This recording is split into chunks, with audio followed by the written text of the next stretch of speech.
بسم اللہ الرحمن الرحیم۔ السلام علیکم دوستو۔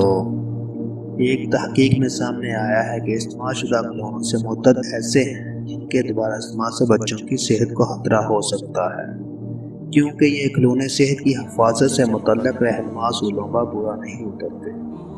اس تحقیق میں سائنسدانوں نے 200 کھلونوں کا تجربہ کیا۔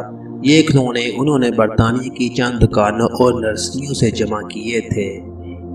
ان میں انہوں نے 9 نقصان دہ عناصر کی موجودگی کا ٹیسٹ کیا۔ 20 کھلونے ایسے تھے جن میں سبھی 9 عناصر موجود تھے، تاہم سائنسدانوں کا کہنا ہے کہ یہ کہنا مشکل ہے کہ ان کھلونوں سے خطرہ کتنا زیادہ یا کم ہے۔ تحقیق کار ڈاکٹر ٹرنر نے بتایا 70 اور 80 کی دہائی سے لیگو برکس اس معاملے میں بہت نقصان دہ نکلے۔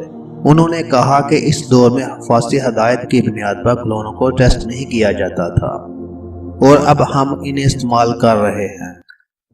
ڈاکٹر ٹرنر اور ان کی ٹیم نے ان کھلونوں کا تجزیہ ایکس رے فلورسنس ٹیکنالوجی کی مدد سے کیا۔ تحقیق میں ایسے کھلونوں کو شامل کیا گیا جنہیں بچے آسانی سے منہ میں چباتے ہیں۔ انہوں نے پایا کہ ان میں اینٹیمونیا، بیریم، برومین، کیڈمیم، کرومیم، سیسا اور سیلینیم جیسے خطرناک عناصر موجود تھے۔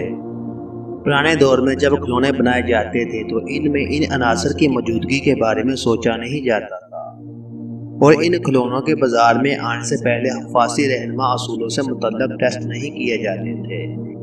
ان کھلونوں کو جب بچے اپنے منہ میں رکھتے ہیں تو یہ کیمیکل ان کے منہ میں جاتے ہیں، جن سے انہیں زبردست نقصان پہنچا سکتے ہیں۔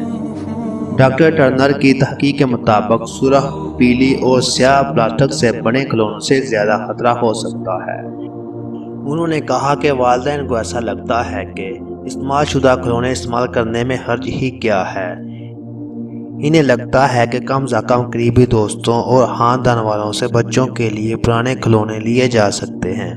سیکنڈ ہینڈ کھلونوں کی دکانوں سے یہ کھلونے سستے بھی مل جاتے ہیں، لیکن یہ آپ کے بچے کی صحت کو متاثر کر سکتے ہیں۔ ڈاکٹر ٹرنر کہتے ہیں کہ پلاسٹک کے گہرے رنگ والے اور وہ کھلونے جنہیں بچے آسانی سے منہ میں ڈال سکتے ہیں، ان کے بارے میں والدین کو مزید معلومات دی جانی چاہیے۔ اردو کتاب پہ آج کے لیے اتنا ہی۔ مزید نئی آنے والی ویڈیو دیکھنے کے لیے اردو کتاب کو سبسکرائب کریں، ویڈیو کو لائک کریں، شیئر کریں۔ شکریہ۔ اللہ حافظ۔